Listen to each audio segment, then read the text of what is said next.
अरे हटा हमरा फोटो के बीच से। अरे हमार फोटो खींच के अपना दिल से चिपका ला।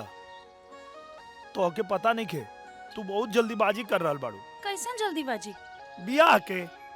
अरे मैडम हमरा कुंडली में लिखल बा भगवान लंदन से तोहरा के हमरे खातिर यहाँ भेजले बाड़े। सपना रात में देखल जाला, दिन में ना। तू हमार सपना जरूर देख सकेला, बाकी हमरा के पा ना सकेला। जैसे तू हेलीकॉप्टर के देख रहल बाड़ा,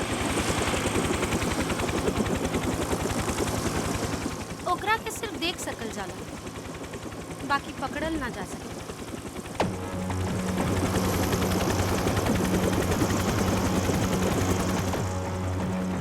हाँ? अरे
भगवान, ये सब का हो गई?